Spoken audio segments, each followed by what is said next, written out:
आलू की कीमत लगातार बढ़ती जा रही है, जिससे मध्य वर्गीय परिवारों पर बोझ बढ़ता जा रहा है। आलू की कीमत में उछाल आने के बाद राज्य के मुख्यमंत्री ममता बनर्जी खुद बाजार का दौरा करने पहुंची थी। इस बार सिलीगुड़ी के विधायक शंकर घोष ने आलू की कीमत जानने के लिए बाजार का दौरा किया है।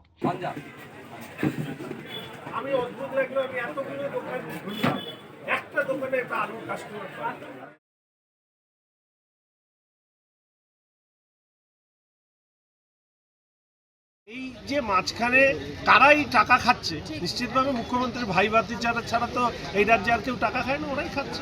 বিক্রি কম হচ্ছে, এখন দাম বেশি না, কাস্টমার একটু মন্ডির মধ্যে ভুটান আলু আছে 63 টাকা 62 টাকা। দামটা একটু বেশি আছে, এখন বাজারে একটু কম হওয়া উচিত, এখন দেখি কি হবে। आलू की कीमत जांचने के लिए विधायक शंकर घोष आज सिलीगुड़ी के विधान मार्केट पहुंचे। उन्होंने बाजार में खरीदारों और विक्रेताओं से बातचीत की। आज बाजार का दौरा कर उन्होंने मुख्यमंत्री पर तीखा हमला किया। उन्होंने कहा कि मुख्यमंत्री की चेतावनी के बाद क्या बाजार में आलू की कीमत कम हुई है या नहीं, इसकी मैंने जांच की। उन्होंने कहा कि बाजार में आलू प्याज खरीदने वालों की संख्या कम हो गई है। राज्य में आलू ना के बराबर है, जिसे लेकर उन्होंने सवाल उठाया कि आखिर राज्य का आलू कहाँ गया है। বাজারে আলুর দাম প্রচুর বেড়েছে। তো আজকে দেখে গেলাম মুখ্যমন্ত্রী বলার পরে আলুর দাম কমেছে কিনা। আলুর দাম কমেছে কিনা বলতে পারবো না, কারণ আলু পেঁয়াজ কেনবার লোক কমে গেছে। আমি এতগুলো দোকান ঘুরলাম, আলু পেঁয়াজ খুব কম লোকই কিনছে। আমি জানি না দামের কারণে কিনা। আরেকটা জিনিস দেখলাম যে আলুর মানে সবথেকে বড় বিষয়, আমাদের রাজ্যের আলু প্রায় এখানে নেই। ধূপগুড়ি বাদ দিয়ে কোথাকার আলু নেই। ভুটান, শিলং, পাঞ্জাব এখানকার আলু আছে। তার মানে এই রাজ্যে যে আলু উৎপাদন হয়েছে সেই আলু গেল কোথায়? আর এটা যদি রাজ্যের বাইরে চলে যায় তার জন্য দায়ী কে? মুখ্যমন্ত্রী বলছেন যোগান আছে, দোকানদাররা বলছেন যোগান নেই। এই যে মাঝখানে কারাই টাকা খাচ্ছে, নিশ্চিতভাবে মুখ্যমন্ত্রীর ভাই ভাতি ছাড়া তো এই রাজ্যে আর কেউ টাকা খায় না, ওরাই খাচ্ছে। 35 থেকে 70 আজকে, গতকাল যা দাম ছিল তার থেকে বেশি দামে যারা বিক্রেতা তারা কিনেছেন বলে আমাকে জানায়। विक्रेताओं ने बताया कि भूटान के नए आलू की कीमत बाजार में 70 से 75 रुपए प्रति किलो है। धूपगुड़ी में आलू की कीमत थोक बाजार में 28 रुपए है। वो आलू 35 रुपए प्रति किलो के हिसाब से बिक रहा है। আলু আমাদের 35-30, ওইটা আমদানির উপরে বলতেছে মহাজনরা, আমদানির উপরে দাম হয়তো। এখন এই যে নতুন আলু কদিন আগে 60 টাকা ছিল, আজকে আমরা 50-45 টাকা বিক্রি করছি। বিক্রি কম হচ্ছে, এখন দাম বেশি না, কাস্টমার একটু দৌড়াদৌড়ি করে, অনেকে চেষ্টা করে এই জায়গার থেকে অন্য জায়গায় কম পাবে, পরে আবার দেখে একই দাম নিচ্ছে।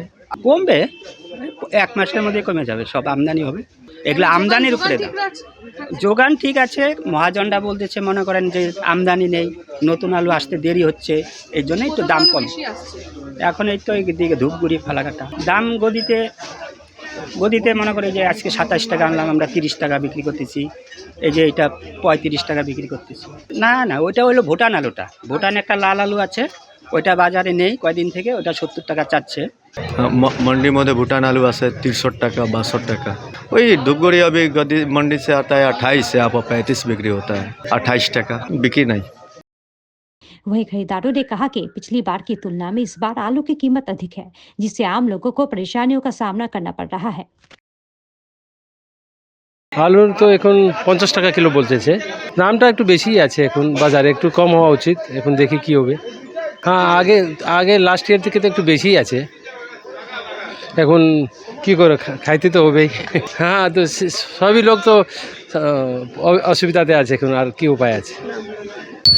মধ্যবিত্তের ঘরের একমাত্র ভরসা আলু, অথচ সেই আলুর দামই আজ ঊর্ধ্বমুখী। মুখ্যমন্ত্রীর সাংবাদিক বৈঠকের পরেই নড়ে চড়ে বসা একাধিক মহল। তার পাশাপাশি আজ বিধান মার্কেটে আলুর দাম কি রয়েছে সে বিষয়েও খতিয়ে দেখতে আসেন শিলিগুড়ির বিধায়ক শঙ্কর ঘোষ। এসে মুখ্যমন্ত্রীকে কার্যত এক হাত নেন তিনি। তার পাশাপাশি টাস্ক ফোর্স ঠিকমতো কাজ করছে কিনা সেই বিষয়েও খতিয়ে দেখেন তিনি। তবে দেখার বিষয় একটাই, যত দিন বাড়বে আলুর দাম কমবে নাকি আরও ঊর্ধ্বমুখী হবে সেই দিকেই থাকছে নজর। ক্রমাগত ধূপগুড়ির আলুর সঙ্গে পাল্লা দিয়ে চলছে ভুটানের আলুর দর। কেউ বলছেন 70 টাকা অথবা কেউ বলছেন 50 টাকা।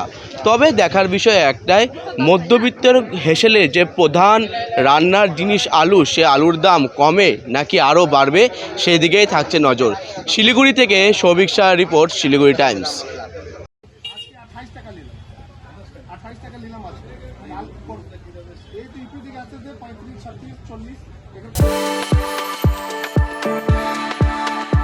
We are the dreamers, the achievers, and the leaders. Come, join us today.